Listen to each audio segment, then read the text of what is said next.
Ena mana, ena reo, ena karangatanga maha, tena koto katoa. Te mana whenua o tene wahi, te iwi o rangitane, tena koto, o tira ena iwi whanui, tena koto katoa. I acknowledge the ancestors of Rangitane, whose land we sit on here at Massey University. I also acknowledge the people that are struggling against settler colonial states in Aotearoa, New Zealand, and Australia, in the US, in Palestine, in Kashmir, and that are offering us on an ongoing basis registers for challenging and dismantling empire.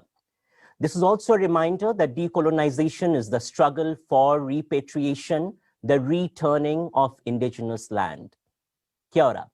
I am Mohan Dutta at Massey University in Aotearoa, and it is my pleasure to welcome you to this closing plenary, Empire and the Global Politics of Care, Academic Activism, Social Justice, and Southern Imaginaries. We are joined on this panel by four incredible women activists and academics who center the radical politics of care in their everyday organizing work. Kokila Annamalai is one of Singapore's most fearless human rights activists, a community creator of social justice organizing, and a community researcher we have the privilege of working with here at CARE. Her presence, practices of care, and unbridled solidarity forms the heart of the activist space in Singapore, both disrupting and dismantling the repressive strategies of authoritarian state control in the services of neoliberal capital. Kokila's presence in organizing calls for justice, spanning issues from poverty to domestic worker exploitation, to the living conditions of low-wage migrant workers, to the repression of civil liberties in Singapore. And across these wide array of issues, it is a centering of care that offers a register for imagining other possibilities. As I have come to share spaces with Koki, as many of the activists who she nurtures call her, I've learned the power of centering care as a way for dismantling the registers for authoritarian repression. Welcome, Koki. Marise Lant is a Maori leader, lobbyist, indigenous rights protector, and activist in residence at CARE. We are waiting for Marise to join in, and hopefully she'll be able to plug in a bit. She's the founder of 250 Years of Colonization, The Aftermath, which is a leading protest that played out within the context of the celebration of Endeavour. Burning of the Union Jack in opposition and response to the arrival of the replica of Endeavour to Gisborne, the place of landing of Captain Cook on Aotearoa on 8th October 2019. She's previous chairperson of the Tairāwhiti District Māori Women's Welfare League, representative of the Tairāwhiti District Māori Council, and advocate for the Tairāwhiti Multicultural Council.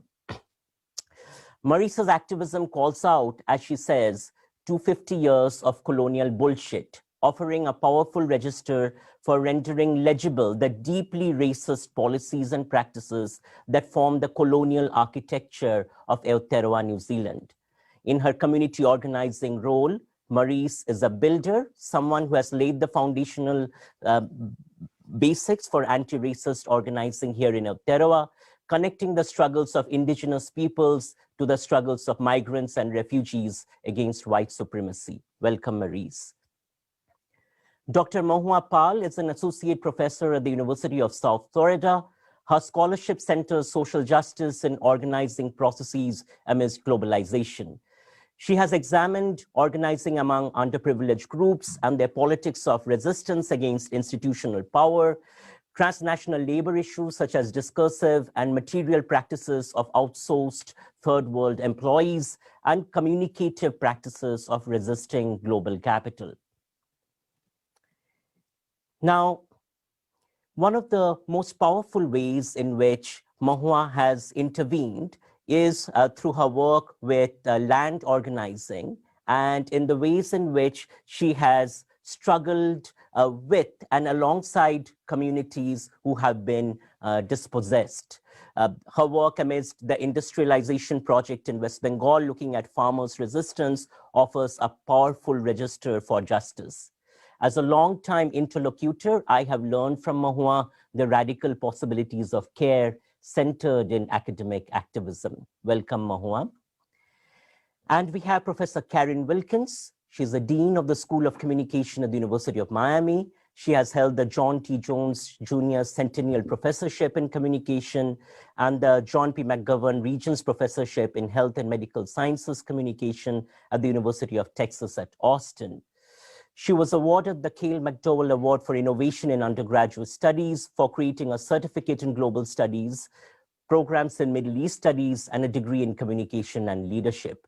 Professor Wilkins served as the editor-in-chief of Communication Theory, and in that role, she played a vital infrastructure herself in building registers for the Global South, which we are so grateful for.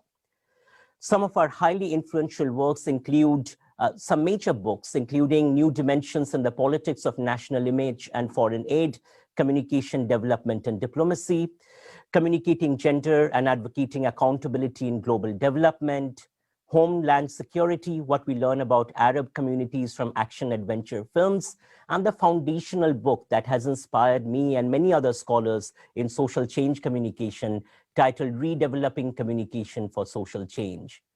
For scholars of communication for social change, the scholarship of Professor Karin Wilkins has offered a new language for critically interrogating the complicities of capital and empire in reproducing oppressions globally. Welcome, Karin. So we will begin with my first question, and we will start with you, Mahua. And this question is, how do we conceptualize the politics of care as resistance to empire? Thank you, Mohan. And thank you, everyone. Very nice meeting everyone here. And it's an honor to be on this panel.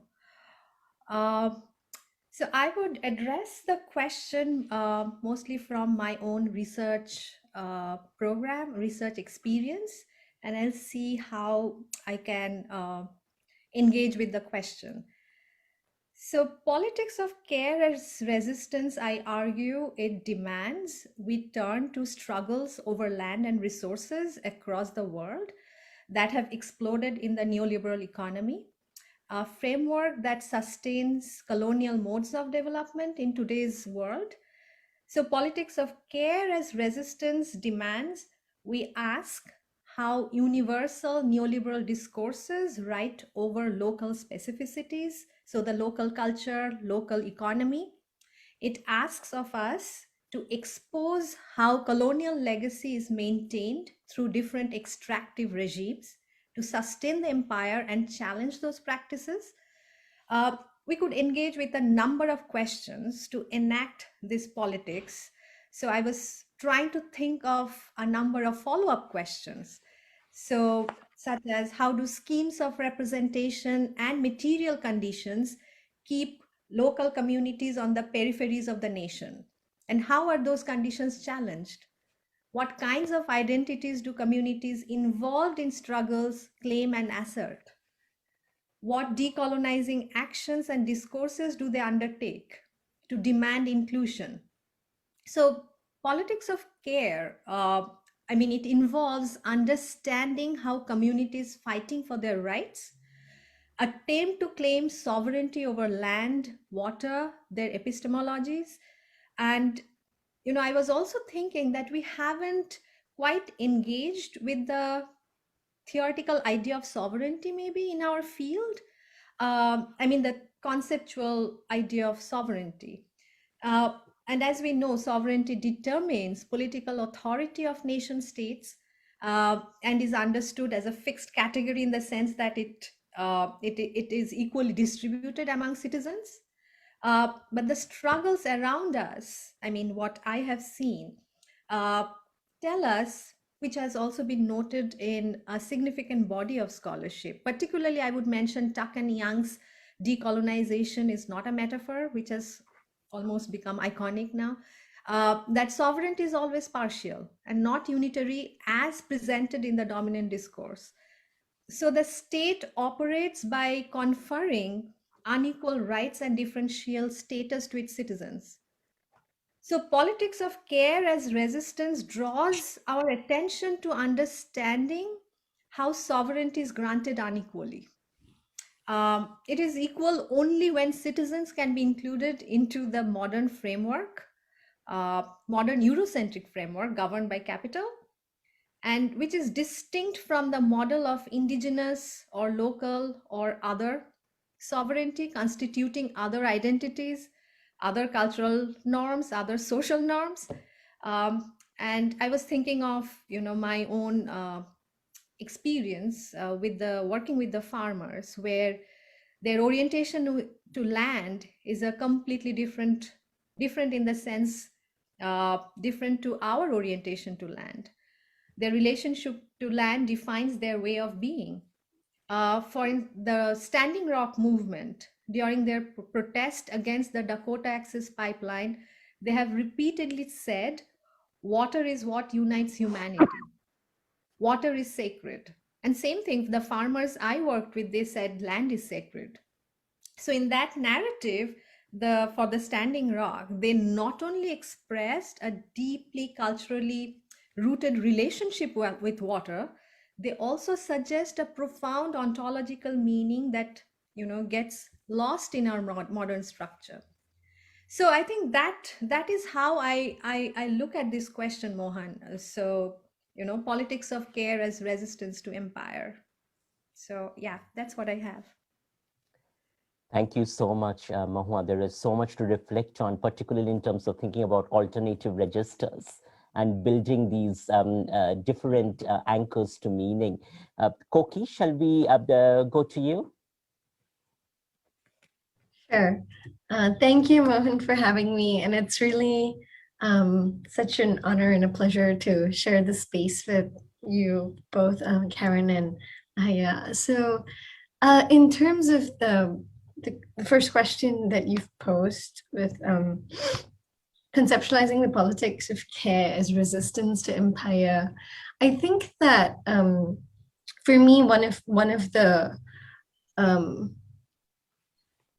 ideas that guides my work in activism and community organizing is that we do our best to create small versions of the world that we want to see, and prefiguration in that sense. And so care is being centered in that, and to make visible other ways of relating to each other, other ways of being and caring and associating, right, that are in resistance to the idea of our worth is being centered through our productivity in a capitalist framework, or through our worth as being defined in ways that neoliberal forces and empire defines it. So it's I think prefiguration is an idea that resonates deeply for me as an act of centering, as a process through which we center care in resistance to the forces that will that try very hard to compel us not to care for each other as much as possible. So it's also in to me, in looking at and insisting on intersectionalities, which is another thing that the empire tries very hard to deter us from doing, because the divisions in our identities or realities of oppression is what sustains in many ways the power that empire has over us. And so insisting on looking at different registers through which we associate again and care for each other and build community that are in resistance to the categories imposed by the state or imposed by global forces of how we are supposed to identify, who we are supposed to see as us and them, and interrupting those ideas of us and them, and replacing them with modes of care. Right? And I think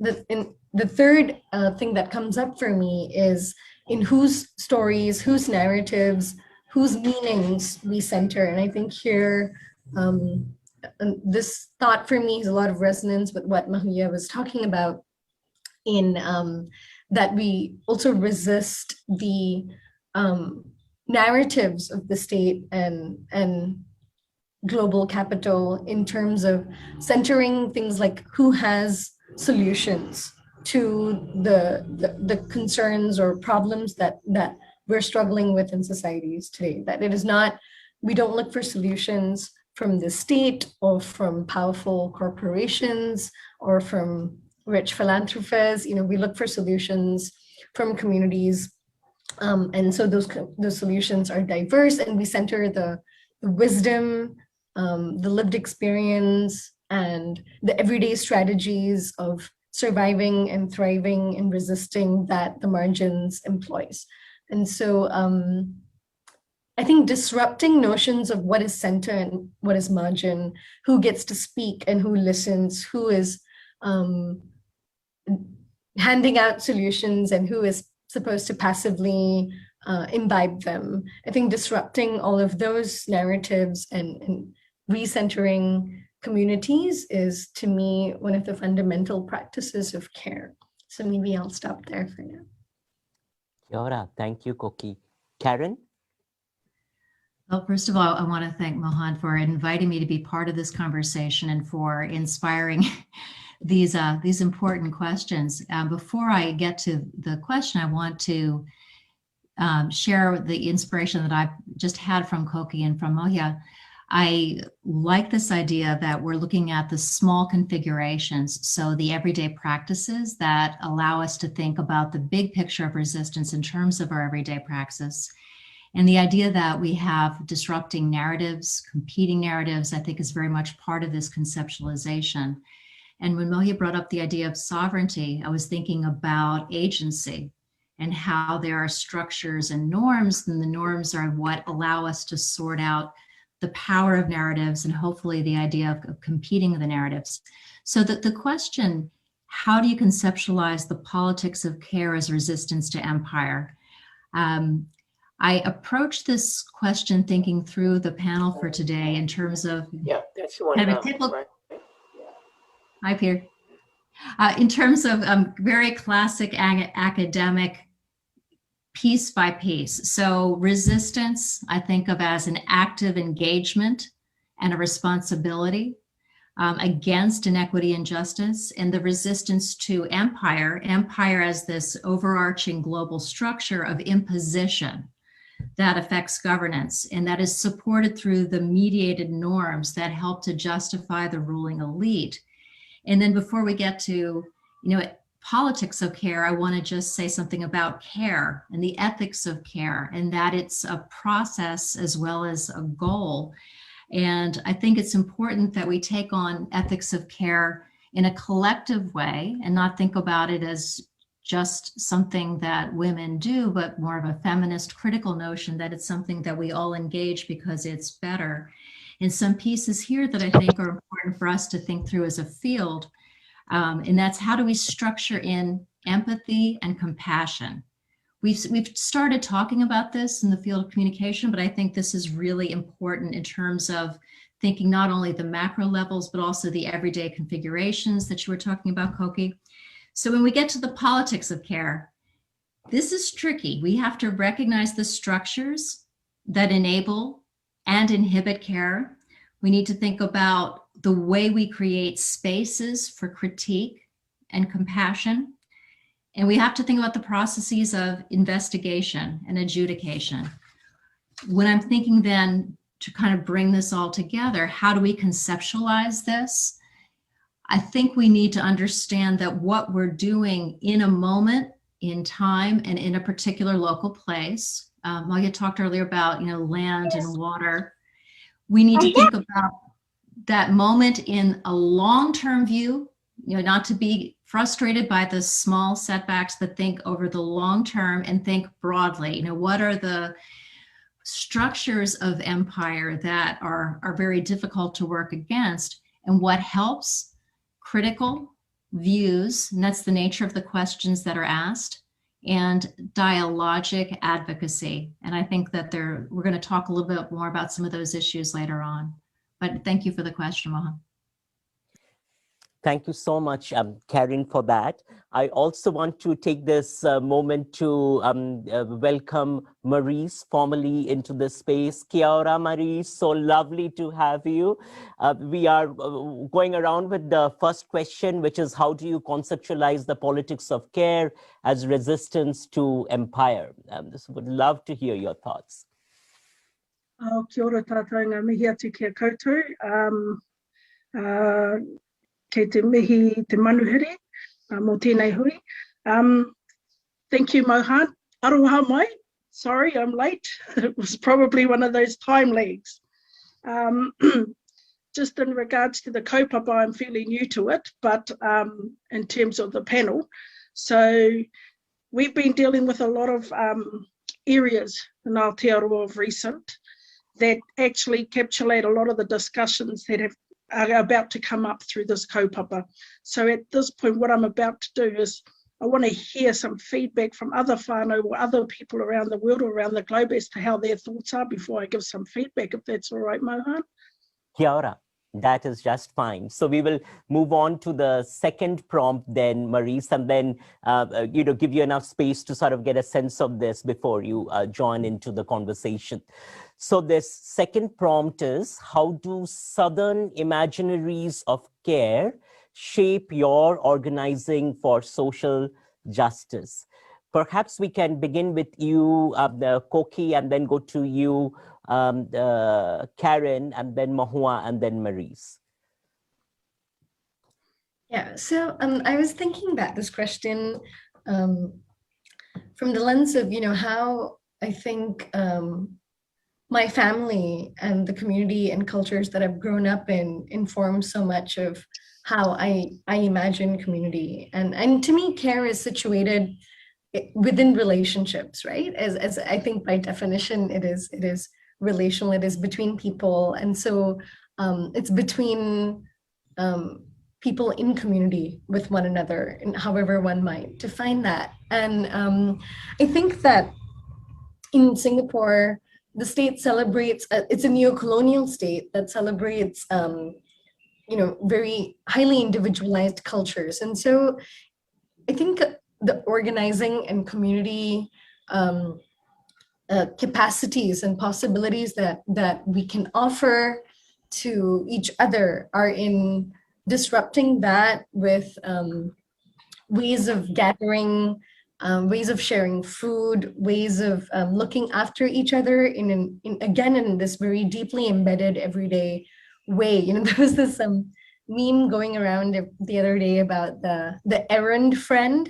It has to be a meme because it's so unusual now for friends to do errands together, right? To hang out while doing errands, like going to the supermarket with each other, or looking after their children together. It's like you have to meet for dinner or like a drink. So even in those things, I think disrupting that. I mean, it sounds frivolous, but to me, being able to, I think, be deeply embedded in each other's everyday struggles of caring for children if you're a single parent, or picking up groceries for somebody who doesn't have the time, talking a friend or somebody, a comrade, right? Somebody you're doing this work with through a difficult period, any of those things. And all of those things are so central to me in organizing for social justice, because it, again, I think allows us to be full humans and reclaim the parts of us that are often lost to a brutal system that is extractive. And so in indulging, I think, in the joy of being together and tolerating, bearing the difficulties of life together, rather than looking for capitalist solutions to them often, because I think one of the lies of the empire is that all suffering has a solution from the market, right? And so I think disrupting that by just like just hanging out together and making things that are otherwise unbearable more bearable, being welcoming of each other. I think practicing practices of hospitality, practices of radical care, right? Like being willing to offer our homes, our lives to each other in deep and intimate ways. And that also includes being greatly welcoming of fallibility too, which I think is something that the empire is teaches us constantly to reject. And I think that this practice often seeps into a lot of left spaces and organizing spaces where there is no tolerance for mistakes or for people screwing up or for fallibility. And I think practicing and learning that generosity, practicing restorative registers of care that focus on repairing relationships and acknowledging that, we all screw up.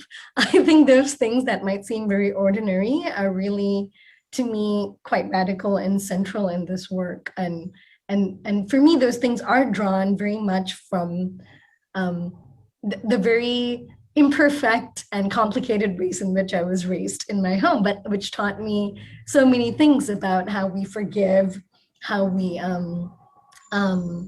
make space for each other's madness, right? And I think this is missing a lot in many intentional communities that purport to exhibit alternative or to practice alternative registers of associating with each other, but I think often end up reproducing a lot of the harmful ideas of a lot of the harmful ideas that we are taught about how to relate to each other by, I think, very punitive systems. And so to me, it includes practices like, not calling the police or looking to each other to put things right rather than invoking really harmful mechanisms of the state. So yeah, I could sort of go on, but I think I will stop there. Thanks. I believe I'm supposed to pick up from there. I want to start by saying I really like the metaphor of registers of care. It brings in a musicality that I think is a nice way of thinking about these things, but it also is a way of thinking about the power structures that we're considering in terms of imaginaries of care. Music can be both synchronous and beautiful, but also discordant. And there are also people who write music and people who disrupt music. And so I think it's a really nice metaphor. The imaginaries of care, when we think about that, it's important to understand the boundaries of who gets to care, who gets to define what care is. And thinking about, I like this idea of what people do together within the idea of care that you were raising.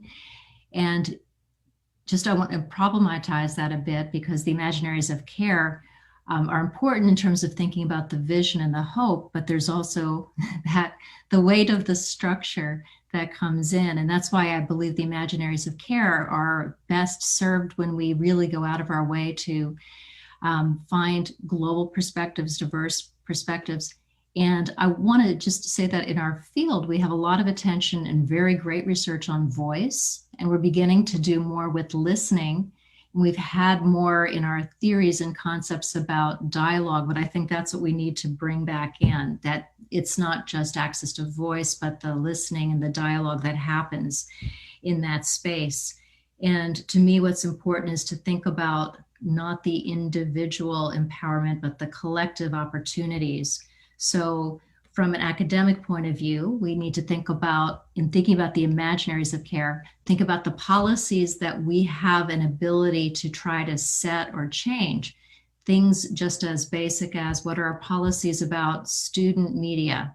What are our policies about public protest? Where, when, how, what is the process? And social media posts. I think this is going to be a very important issue for a lot of us in academia.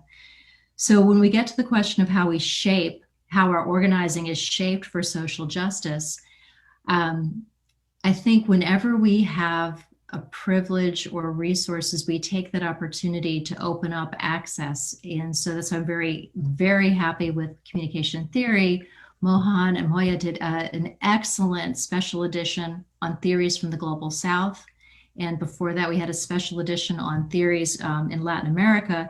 And I think that's important to create space and access for the production of texts and conversations, and to contribute to dialogue. And so some of the key issues that I think we need to take more seriously in our academic scholarship: prejudice, and there's great research on prejudice, but I want to situate prejudice in a larger context: hate crimes, and hate crimes that lead to violence. I think we've got some great research, but we really need to do a lot more in terms of understanding not just the strategic protests, but the bigger norms that perpetuate some of these problematic prejudices.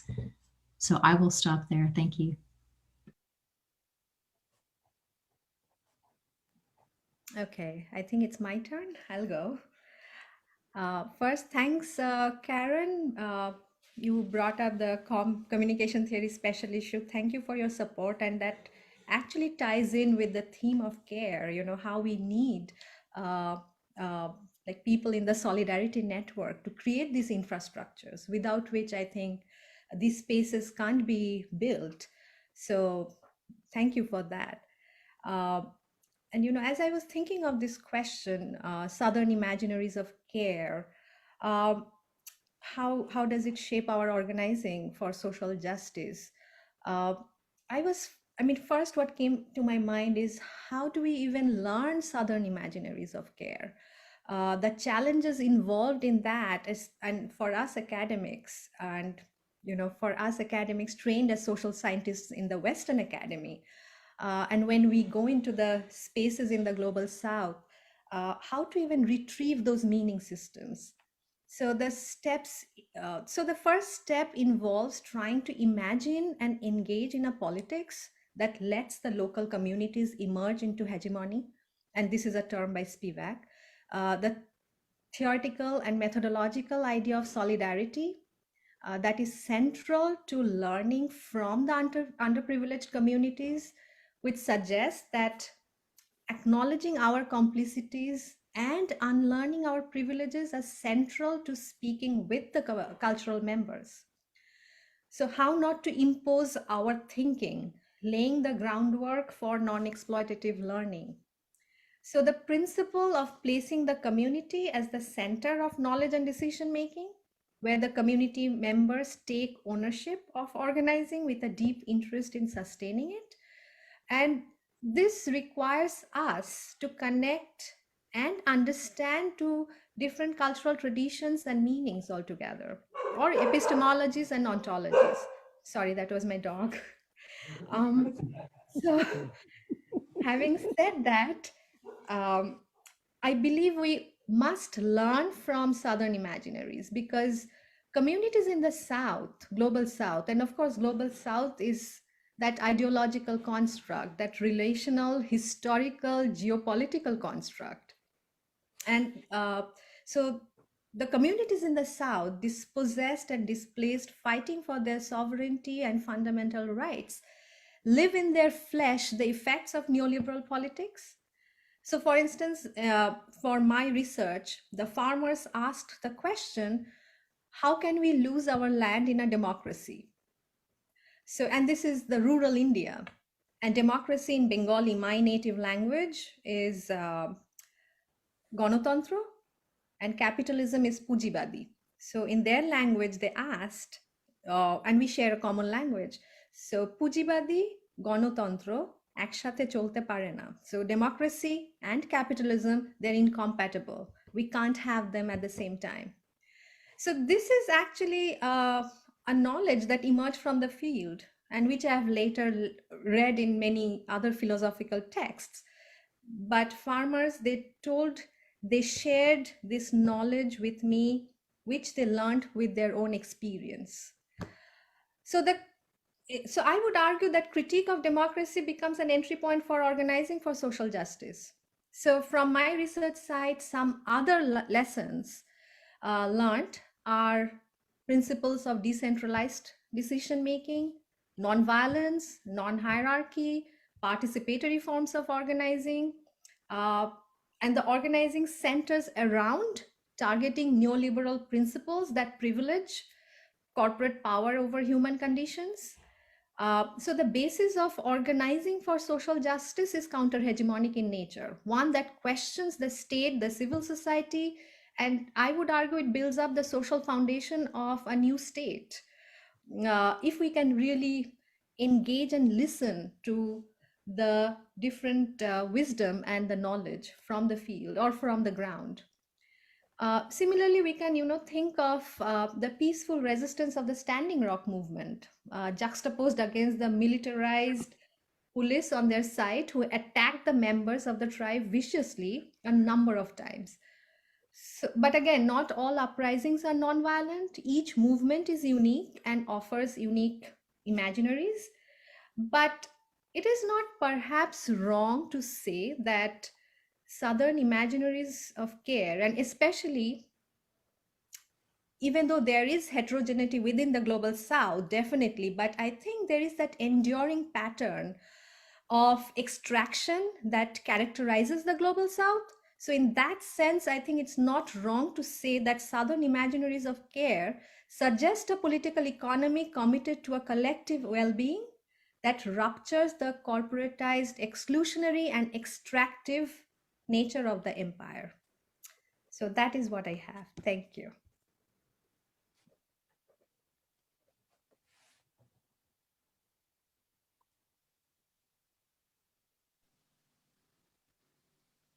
Is it my turn? Kia ora. I should probably go back and introduce myself in terms of somebody who's been leading a multiple number of lobbying and protests at grassroots level in Aotearoa, New Zealand. It's interesting that we're discussing this particular topic at this time. I think timing is everything, given the changes that are occurring and happening globally around the world right now, the challenges that all groups are facing. I think that where the care comes into play has always been significant in terms of the relationships that are built at grassroots levels between different cultures. And I stipulate that in terms of the way in which the care program here in Aotearoa with Mohan has been actively proactive in building those relationships. I think it's very important when you have cultures, in particular Indigenous cultures, that have similar relationships, to be able to reach out and work together as to how you can build those bridges and mechanisms. I think it's very important that a part of the care that comes from those areas is based around the issues, the content, and the discussions that are happening at political levels. I think it's very important that in order for the relationships of diversity to work within any cultural establishment, all countries such as, and I use New Zealand as an example, that we have to build those bridges and align ourselves. And in Māoridom, we tend to do that quite often, if not all the time. And part of that is an Indigenous cultural concept of manaakitanga.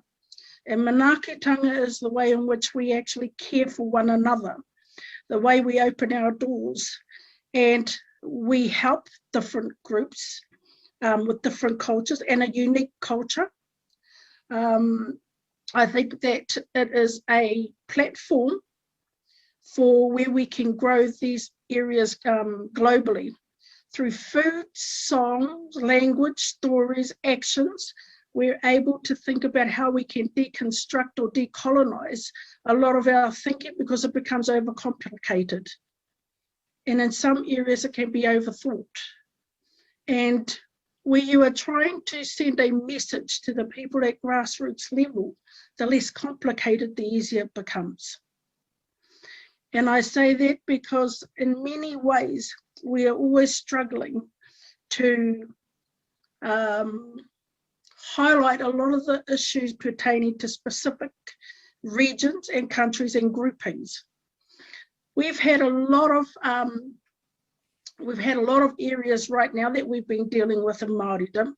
The white supremacist area is one of them in particular, and we are struggling at this stage to build a framework around how do we protect the innocent people that are subject to this type of behaviour.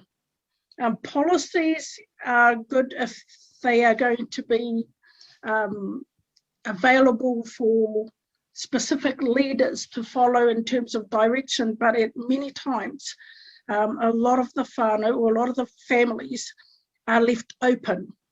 So politics plays a huge part in the way in which we make those discussions and build those barriers and those policies. If we do not have those wraparound services at grassroots level to assist with the people on the ground, we will struggle. We need to be able to identify the issues, the core issues in the regions. We need to be able to find those solutions. Having one another and working together with the different groups, the different ethnic groups, it helps build a stronger wall or barrier to protect those that need protecting, and that's a reality. I think that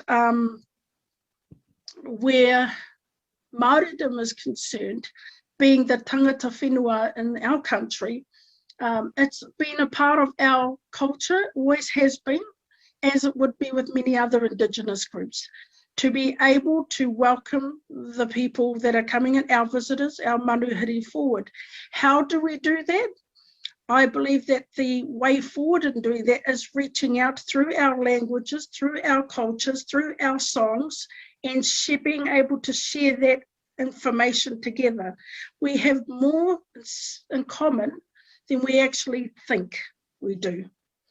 And for that reason, I think it's encouraging right now that building that unification amongst the different groups in Aotearoa in particular is going to help grow and open that area of information to be shared, and which will provide a protective mechanism of care around the different ethnic groups and Māoridom in our country. I think it's very important to acknowledge and note that unless we can build that relationship in a way in which everybody is able to understand that, we will be able to move forward, and CARE is a wonderful vehicle to do that. Kia ora, Marise and Namihi. Thank you so much. I just wanted to build up on this a little bit and ask you to talk about the 250 years of colonization protests that you organized, and perhaps walk us through a little bit of that and how it creates a register to challenge empire. Okay. Well, the 250, for those that are not aware of it, it was based around the Endeavour replica, the revival of the Endeavour coming back to New Zealand. And it was a colonial structure that was brought into place at the time 251 years ago. And with that structure, many may be aware of is the inception of colonisation and the way in which Māori viewed that. There is a medium there because Māori have been in this area for generations now, and sometimes it becomes more acceptable and we become complacent. Now, that's not with all. When I say that, what I mean is that when the first Europeans came to New Zealand, my ancestors were some of the first Māori they encountered.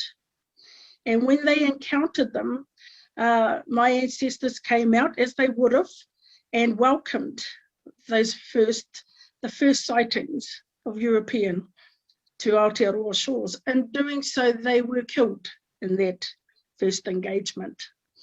And during that time, Māoridom has been through a lot of transitional phases and stages of colonisation, where our lands have been removed.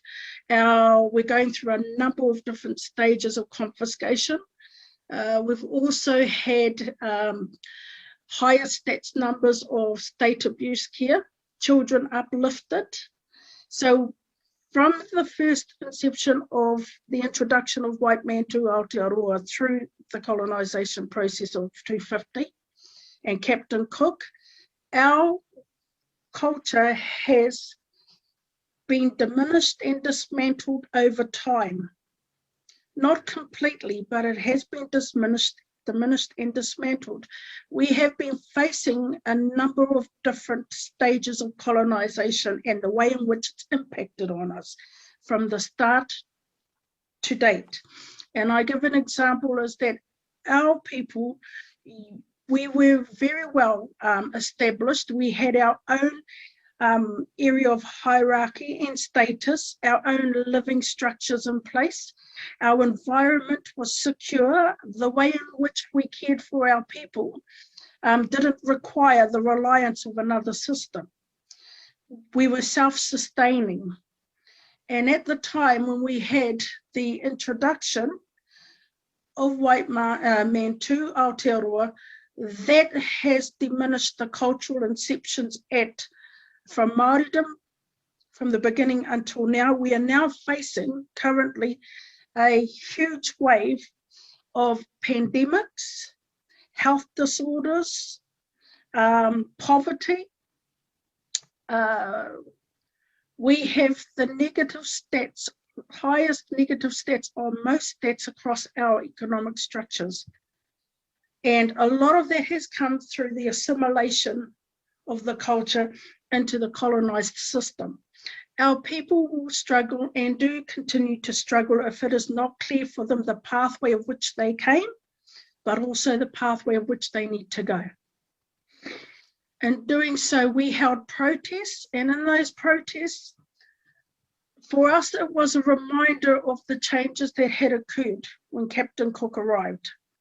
And the endeavour was a reminder of bringing diseases, bringing genocide. We faced a lot of genocide as a people, a lot of wars, land confiscations, and a system that we were no longer familiar with. So we built our lobby groups and we made ourselves known and aware, because even though it was portrayed through the media that this was going to be a great event, for many of our people who didn't get the limelight of the true stories of what happened with us, it was a timeline of despair for Māori, in particular my ancestors and family and tribes. If we look back on the timeline, what we did was we had displayed our protests. We had highlighted the different things, the Western influences that had come in and colonised our people, the influence of drugs, alcohol, and all the other areas of economic, commercial development, the impacts it's had on our environment, farming, agriculture, forestry. So that to us was the way in which we were able to identify, well, what does that colonisation actually look like today? Today's generation would not know what happened 250 years ago. But the way we could align that was say, well, these are the issues that are impacting on Māoridom today. And we need to identify that. We need to build those relationships. And we're not the only grouping or culture that's affected by this. And how do we reach out to the other cultures, or how do they reach out to us? And the best way to do that was to work in a space where we were able to actually look at doing workshops, education workshops, going out through the different groups and communities, many who were engaged in different events. That was just one way of, one mechanism of building on that. So I hope I gave a briefing of our kaupapa with the 250 years of colonisation. Kia ora, Marise. Thank you so much. And that's a beautiful segue, in fact, to the next question, which is really, in some ways, what can academia do? What can we as academics do? How can we connect to activism? So the question asks, what is the ongoing relationship of academia and activism in building transformative registers of care? Perhaps we can start with you, Karin, then go to you, Marise, then to Koki, and then wrap up with Mahua. I want to start by saying I'm just so happy to be part of this group. I think that as a chorus, we're all bringing different perspectives, and I think it's really contributing a great deal. Marise was talking about what I think of as recognizing problems and the issues, and part of that process is recognize, reflect, and then resist. I'm going to speak from the perspective of someone who's more of an academic in an academic institution. I want to start with, well, what is it that we do? We educate, and there's a direct impact on students, but we also have a professional culture and community. We have to recognize in our everyday lives that we're all part of a direct community, and then our creative and scholarly work, we also hope contributes in a way that does help contribute to activism. And what makes the role of the academy special is the ability to engage in independent inquiry, to engage in critical analysis. So I think that we have to take advantage of being in the academy to ask those hard questions. When I'm thinking about activism, there's the activism that we may engage in ourselves, but we also, I think, need to think hard about the structures that, again, enable and inhibit what students are doing in terms of protest and voice. And then we need to think hard about what we do as professional communities. What do we say, what do we do, and what do we do as a group?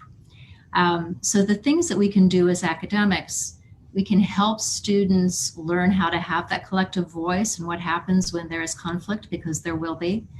We can create partnerships with other universities, and I think with communities as well. We need to have more community partnerships that will help students and ourselves engage and learn.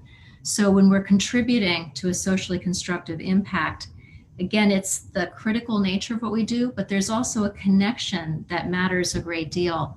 The Global Communication and Social Change Division of ICA used to have a practice of going into whatever city it was where the conference was physically located and finding an NGO, inviting them to dinner and learning about what they were doing. And I feel like that we have to do more with exactly where we are and connecting at every opportunity. It's very easy to get lost in a page on Zoom, to get lost in a sterile hotel room at a conference. But I think that we do need to think more about what it is we're actually doing. So I just wanted to, again, thank you for this opportunity. And we do need to think more about how we can contribute to activism, but not only in terms of our direct impact, but what it is we might be doing that might be making it harder for others to engage in activism.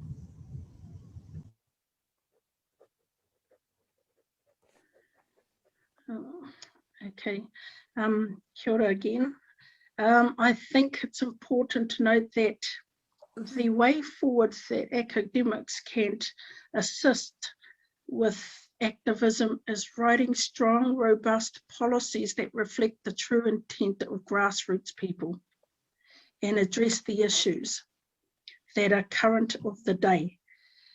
And I say that because too many times those that are reflected in the impoverished space and at risk, they're complying to yesterday's policies that are not reflective of their current status. They are also not reflective many times of the vision and the view and the objective of those different groups that are affected. It needs to be very clear. It needs to be managed in a way where the voice of the people is heard through those policies, and the objective is to meet the end goal, which normally, in some cases, depending on which one it is, and I give a very good example. In terms of land confiscations, when we have people in academic spaces that are writing policies, the bureaucracy is based around often legislation. And the disparity for that, or the disharmony for that at grassroots level, is the total disconnect from the people in terms of the law. I'm not quite sure what space we bring those two places together, but it is a huge issue in terms of the law, LAW, and LORE.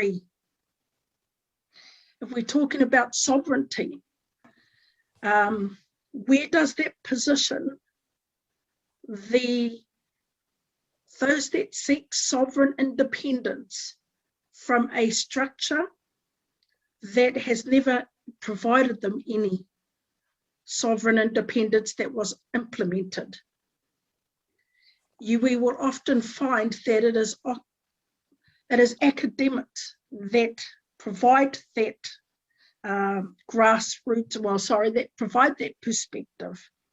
But it's normally the activists that have to come up behind and either tidy it up or oppose it. So I think it's really important for us to be able to find that middle ground. And by doing what we're doing now is a really good start. Having equal representation on every board, every organisation, and every group that has that different perspective is really important, in particular where there are Indigenous groupings. Thank you, I appreciate that. I've enjoyed the time I've had with the group.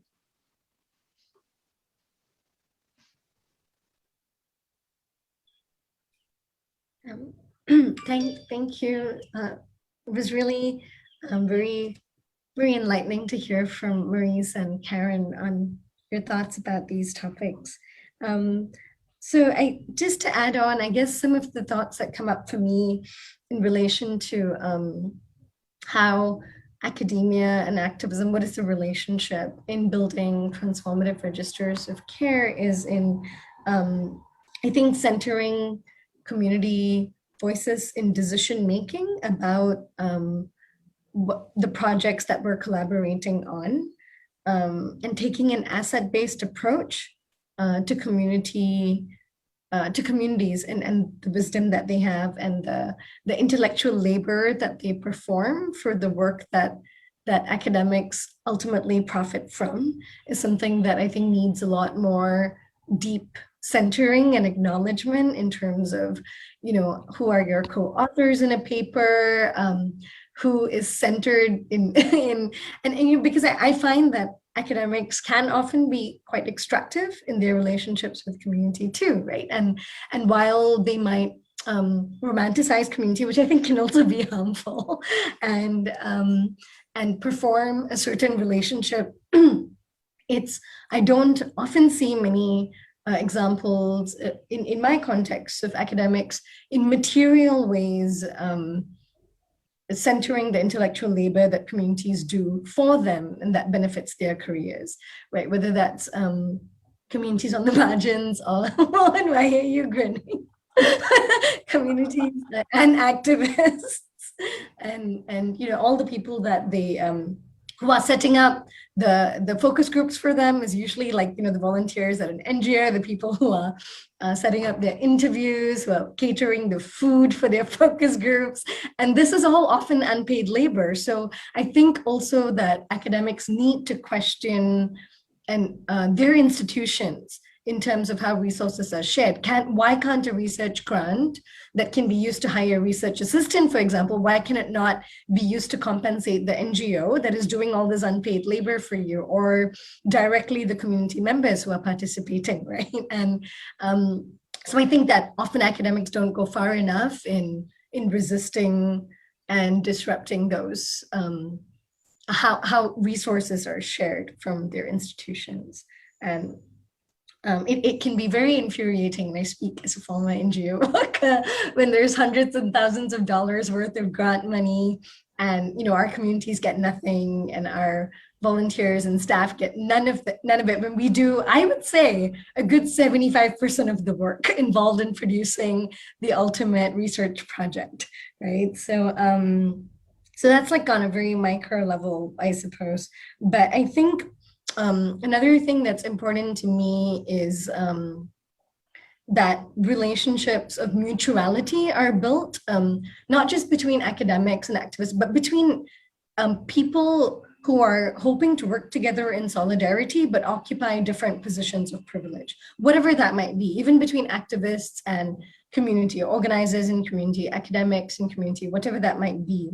I think we need to move from consent, which I think has become much more mainstream as an idea in academic work, and has been institutionalized through people signing consent forms and things like that, and towards true cooperation, right? And so I think this consent, this compensation, but then what's really transformative in my understanding is mutuality and cooperation, where there are ways of caring for each other that are explored and centered and discussed with community members and discussed with activists and everybody that the academic is collaborating with. Like, how can you support and care for and cooperate with the work and the changes that the community wants to see? And also, how can you allow yourself to be cared for in ways that makes the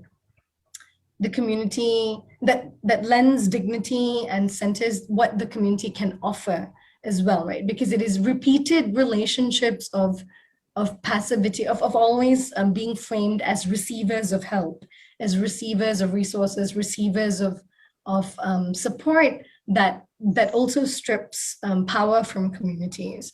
And part of, I think, taking an asset-focused approach is centering the fact that communities have a lot to give and we have a lot to take and learn. But again, rather than in that extractive mode, in a mode of mutuality and reciprocity. So yeah, thank you for all the thoughts that everyone has shared and for listening to my clumsily articulated thoughts. Thank you, Koki and Karin and Marise. It's very enriching. It's quite a learning experience as I was listening to you all. So I would be repeating maybe some of the points that have already been said. So maybe, just to also reinforce those important views. So when we are talking about, I think, exploring possibilities of collaboration between academics and activists, there is, of course, an emancipatory interest in that question. And we are looking into the transformative capacity of that partnership and how best to achieve that. And especially, in offering resistance to neoliberal spaces. So first, I think the challenge for the academic-activist partnership is how to collaborate with communities in building infrastructure, which you have already mentioned, all of you pretty much, communicative and other. So the voices are heard and they make impact on policies, how to create and sustain those spaces. And I was thinking of Narmada Bachao Andolan, Save the River Narmada movement in India, which has become pretty, iconic. And Medha Patkar, the activist involved with the movement, and when she started this work with the people who got displaced from the bank of River Narmada because of this dam that was coming up, that was being built on the river. So Medha Patkar, the activist, she had gone to work with the community for her PhD dissertation. And then she got so involved with that work, she left her PhD work and she has been involved in that work even till date.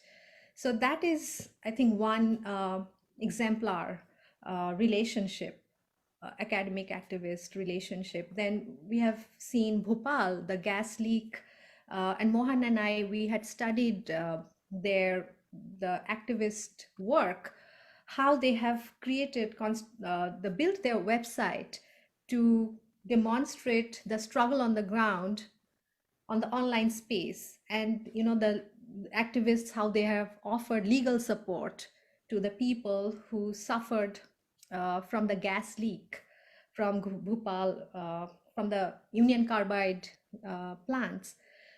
So the idea is to build spaces where the communities articulate the problems and solutions and collaborate to build spaces for social change. That is one way to think about it. And then I think Koki, I think, and also Marise, you already, the extractive nature of academia, I think that is what I was thinking of.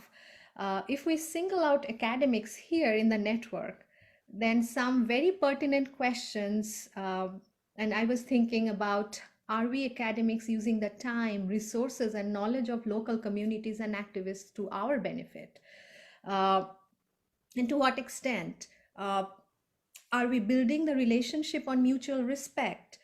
Because the normative status of academic qualifications, it can create class disparities in the partnership oftentimes, which is extremely problematic. The question of reciprocity, Koki, you mentioned that accountability should be integral to such projects. Then the long-term relationships on the basis of trust. Then how to build a framework for collective analysis. Because when we are looking at a network, activists, academics, communities, there are many meaning systems that are working together here. So I think fundamentally we are talking about continuous development and experimentation with new forms of learning, thinking, organizing, listening, and of course, all of that with a commitment of care. So that is what I have. Thank you.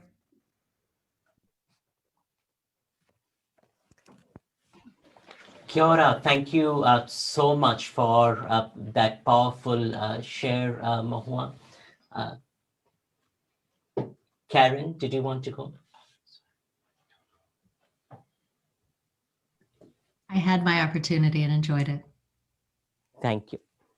Great. I wanted to, join in something that seemed particularly reflective of what both you, Koki, and what Marise, you were saying. And I just wanted to, share with you a tweet that a transgender activist shared with me. And the intensity of this tweet, I think, reflects a lot of what you articulated here. And this tweet says that so much for your such and such, so much for your co-optation of our radicality and our suffering and our trauma, for your neoliberal academic paper chasing and posturing.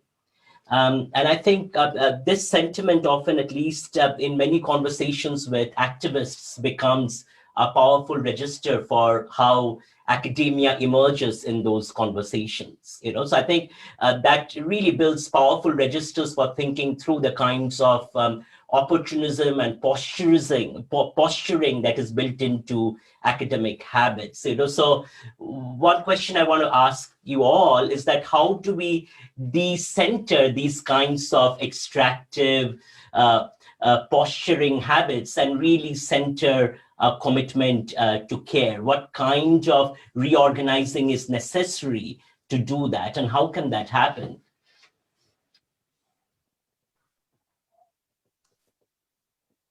Maybe I can share a thought first. In this question of how to interrupt the power dynamics between academics and communities, or academics and activists, I think is fundamentally for me also a question about who bears costs, right? Because I don't think that change comes without cost. And radical change comes often with radical costs. And I think there is a two-way question about both how academics and those in positions of relative power and privilege can shield communities from some of the costs that they have to bear for this change, both by sharing the protections that they enjoy, and in the reverse, how can they take on some of the costs so that it does not have to be so costly for communities, right? And this is where I think this idea of putting your body on the line comes in, right? And acting in solidarity. And what are you at the front of the picket line, you know, so protecting the bodies of the people who are protesting? And that is not always often the context, so that's a metaphor, but I think it can translate to different contexts too, as a principle and a practice of how are we both shielding, how are we absorbing costs, and how are we standing together with people rather than in relative positions of safety, especially when people are experiencing extreme precarity, for articulating their demands for change. And how do we then not benefit from that while remaining in positions of safety without taking on any of the risks, right? I think is, to me, one of the important questions to sit with.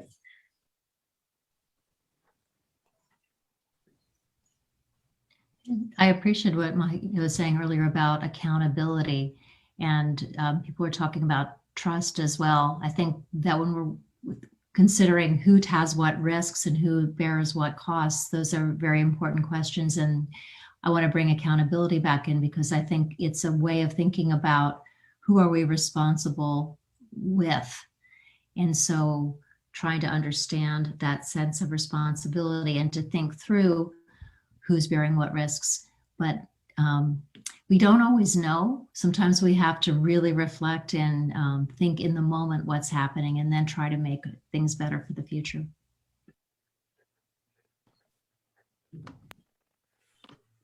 You know, I was thinking of how the university can create these spaces, and of course now community engagement is promoted at universities. But what does that mean, and how does that look like? And I was at our university here, it is being promoted a lot. But if I go to a protest, does that count as community engaged work?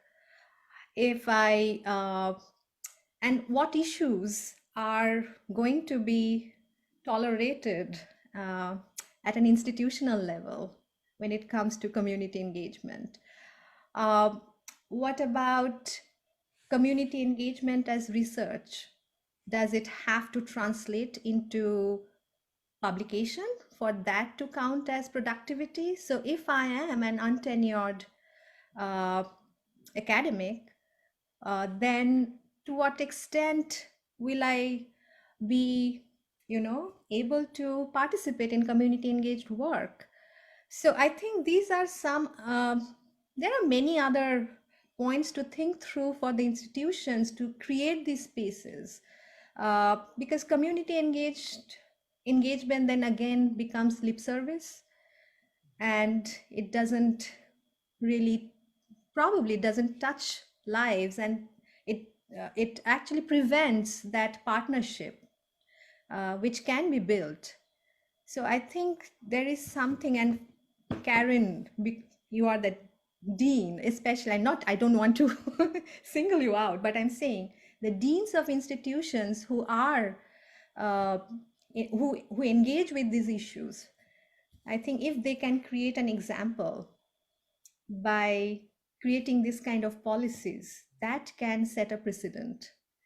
So I think that is what change from the within can look like. And I'm pointing at you because of the special issue. I'm so grateful for that. Well, I think these are really important issues, and they're complicated in terms of putting into practice. And that's exactly why we need to think them through. community engagement can mean a lot of different things, but if we're to take it seriously, it means creating opportunities for people outside the academy, within the university, and also taking people in the university and taking them physically out to other spaces in other settings. And so I really think we need to think about ways of having multiple exchanges, but also keeping people in a space to develop trust and to really learn from each other. And some of that is being able to have the resources to do so and to have the time to invest in these kinds of programs. And I think it's worth thinking through, but it's also, it's not just one thing. It has to do with students, it has to do with our staff, it has to do with the people, as you were saying earlier, who we hire to do various things. How are we respectful? Are we paying people? Are the people at risk for being involved in certain kinds of engagement and activities? So we need to, I think, plan those things in advance.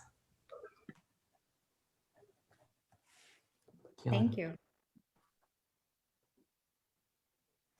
I would love to open up the space to our audience. If you have any questions, please feel free to ask at this point. If I may, Mohan. We have a question in the room. Go ahead, Steve. Just a point I'll make. Just a quick point. I think wonderful discussion. I think one of the last things that was brought up is we have a very structural issue that needs to be changed. If we're going to encourage or even allow academics and community to engage, it's not even at the dean level that structures need to change. It's at the higher university, even governmental levels. If you look to the US, we have states that are now banning teaching of critical and cultural theory. And it's really allowing and giving a safe space where, imagine if someone went out and was involved in a protest and then got arrested. In some states, I wonder what that could do with their tenure case or even their job if they were tenured. In different countries, it could be very different. So I think it's at a larger level, and it's way above us as deans or heads of school, is that the provost and the chancellors, the board of regents, is giving that space structurally. So there needs to be that large conversation of the role of the academic in community, the protections allowed to them legally in some cases. And I think there needs to be a larger discussion on that. And we need to have that because we need this kind of engagement. But I think how do we address those things needs to happen, because there's so many variables that could make it so beneficial for us to do this, but also in some cases could make it dangerous for some academics for retaliation, which we've already seen, unfortunately. So wonderful conversation, wonderful conversation.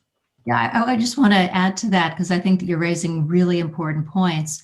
On the one hand, we want to think through what is the nature of work that is rewarded within the academy. So what gets people promoted? And I think we can start to integrate attention to community engagement, the life of a public intellectual. So I think that we can integrate that into that system. But then the questions that you're raising, I think, are really important. What happens when someone separate from their professional role does something as a citizen? What can we enable structures that are caring and open and not critical of the distinction we have in our personal lives as citizens and the responsibilities we have as citizens, and how can we enable that separate from the professional? So I think both of these spheres matter. Yes. Yeah, I Kiora, just want to jump. Sorry, Yep. can I? No, Sorry, go just ahead. wanted to jump in there because I think that that's really important, right? Like, I think our identities isn't always centering only our identities in terms of the thing that pays us is not necessarily in itself helpful in resisting these structures, right? So we're not. I mean, you're not just academics, you shouldn't be. And so I think that's where Karin said in terms of, and also what Mahua raised about, if you go to a protest, is that community engagement, but that's what you do as a member of the society, right? Whether you want to call that a citizen or whatever that is, but that we hold other more important identities than the work we do, and how do we reclaim those identities, our identities as neighbors, right? Our identities as citizens, as people in communion with others, and who who have a stake in creating a different shared society together. And I think part of maybe recognizing a part of the transformative potential of academia might be in recognizing its limitations, right? And that is not necessarily the register through which you create the most important transformations. And I think that humility comes also with recognizing that so much knowledge production, independent inquiry, and critical inquiry happens outside of the academy, outside of the practice of academics. And especially, I mean, I don't know how it is in different contexts, but especially in authoritarian environments, the most important perspectives and intellectual labor and knowledge production definitely doesn't happen within our universities or institutions, because people will not have jobs, right? Or will lose the jobs. And to, especially if you want to succeed within these institutions and neoliberal, then you the more so you don't practice those kinds of academics. So I think that recognizing the limitations, and not just all, I think sometimes we're fixated on how can this thing become everything, but it doesn't have to be, right? And so maybe we need to look outside of it. Koki, beautiful. And I just wanted to reiterate the voice of the Maori academic Leonie Pihama, who says something along the lines of what you're saying. You know, Leonie says that activism is not there, but activism has to begin by recognizing that is in here. And I think what she's inviting us to also imagine is that we need to look beyond these boundaries that we set up and are tied to particular professional identities. And then that becomes the basis for struggling to transform even what academia fundamentally looks like, right?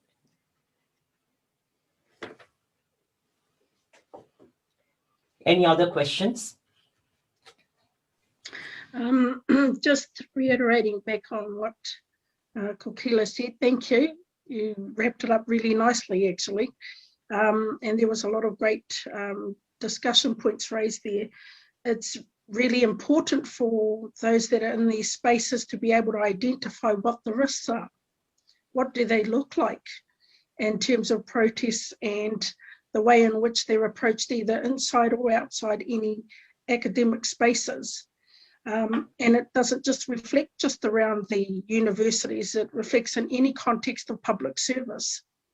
So it's really important to be able to understand what is going on at the time and what the planning for that event is going to look like and how you're going to manage those risks. And what will that look like even after the event has been completed? Because too often, too many people are going through the process of holding protests or lobbying or for whatever reason, these events that are happening. But as soon as the protest is over, nothing else, there may not be anything else that eventuates from them.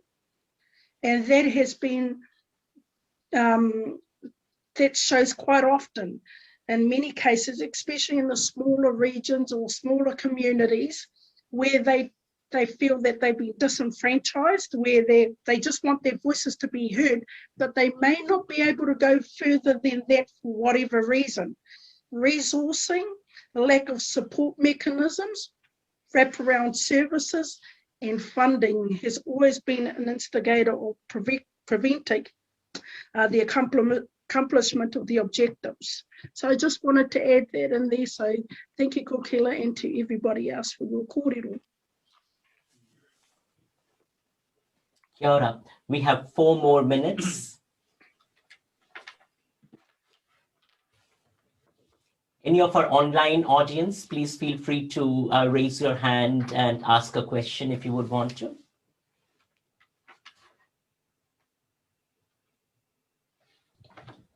There's a question from Abdul Rahman on the chat asking for advice on how to safely research activism in autocratic countries in the global south.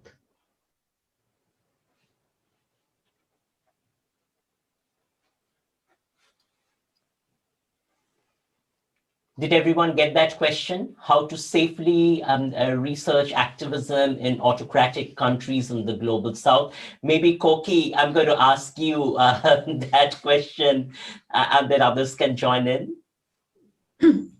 I guess I don't know too much about other contexts, unfortunately. I'm just so steeped in Singaporean politics and culture and reality only, so that's a limitation. But I can maybe share what the question brought up for me is what we mean first and foremost by safety. Do we mean that we cannot lose money, that we cannot lose status, or that we are afraid for our lives, or that we will be imprisoned? I think we need to think about the spectrum of what we consider safety. And another way to reframe that is as costs, the possible costs, and how much of it we are willing to bear. And for the rest of it, then I would say, I mean, some of the strategies we use here is to work, for example, covertly, till we have built enough power, till we have built enough support to come out publicly with something. That's one way to not be overt or public about what one is studying or doing in their organizing work. And the other is to explore how we can build power, right? Because and people power, because that is one of the ways in which we mitigate or cushion the kinds of intimidation and consequences and sanctions that the state and other power structures may bring upon us for daring to ask these questions or articulate these demands, or to even study certain realities. So I think that, yeah, maybe I'll stop there. Kiara. Anyone else want to respond to that? Okay, well, if not. I think right now, one that you did bring out as a point, but I think it's larger than we realize. And that is, I think the environment has changed a lot over the last years, months, etc. That we're now having to contend with more volatile environments, and maybe even protests are viewed differently now. And it's like we have to kind of add in a lot of factors that raise the risk, raise the lack of misunderstandings, and it's particularly difficult when people are not speaking the same language. And I don't mean like French English, I just mean attitudes, emotions, and expectations, and the mental focus. So, I think when I was protesting for the Vietnam, for Me Too movement, that it seems like now there's kind of a greater altercation taking place. And so how do we structure, whether it's the local codes or whether it's the state codes, that allow protesting to happen in a way that still can communicate the message that you're trying to get across? And I think those expectations are kind of torn apart right now, and we need to work harder on that area. Kia ora, thank you so much, Munita, really appreciate it. I am also looking at the clock. We are at 1:31.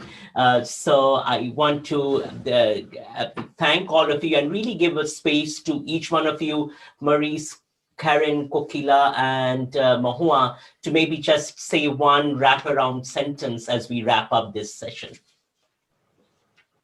I think that it's wonderful to see that these things are being discussed so openly, and there is a movement forward to try and bring people together in different parts of the world globally to discuss the different areas and the way in which we address activism and the policies and also academia. It's something that's growing, it's continuing to grow. The only difference or disparity may be is the way in which the events are happening and how we may come together and move these events forward in the near future for the betterment of everybody. Kia ora, Marise. I'll go ahead. I think that what I would like to conclude with is that it's important that we take the principles and values of the research we may be doing on activism and apply them in our everyday lives, in our local settings. There's a lot we can do within our own universities, with our students and our professional organizations such as ICA. I think that we have a responsibility to be thinking and acting collectively where we are.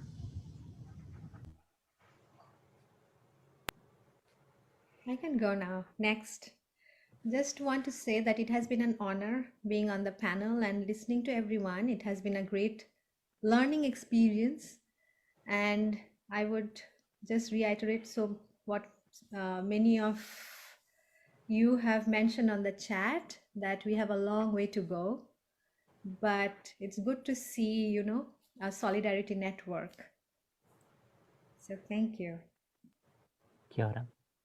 Thank you so much for having me, and I'm really excited to. I was like, just looking all of you up and reading more about you on Google during some of the long moments. So I am having some fangirl moments and really excited to read more about each of your work, and to learn from it and continue to learn from it, because I feel very greedy after this conversation to hear more from each of you actually. And so I'm very thankful to Mohan for having created the space to bring us together and introduce me to each of your work. And I think I just wanted to comment very briefly on the very first question I got about what prefiguration is, because I feel like that wraps up a lot of my thoughts on these questions, in that while we actively resist the things that we conceive as harmful to our communities and to the well-being of people, we actively construct the realities that we want to create on micro levels. And that's what prefiguration means to me. And I think that so much of this conversation cuts both ways, and that we're talking about the things we need to dismantle, but also the things we need to create. And those are two sides of the same coin. And I think that that's where radical change can happen. So thank you. Thank you. Thank you so much. I'm filled with so much warmth. Thank you so much, Kokila, Marise, Karin, and Mahua, for joining this panel. Thank you to our audience for such an excellent and engaged conversation. We are here because of your engagement in this. I also want to thank the co-theme chairs for ICA this year. Shrivi, thank you for being an inspiration always. Thank you to Walid, Megan, Chenjerai for being part of this team, along with Mary Beth Oliver. And special thanks to Mary Beth Oliver for creating the space for this transformative theme this year. So hopefully we will continue to engage, and this is a beginning of transformation. Bye-bye. Thank you, Mohan. Thank you. Thank you.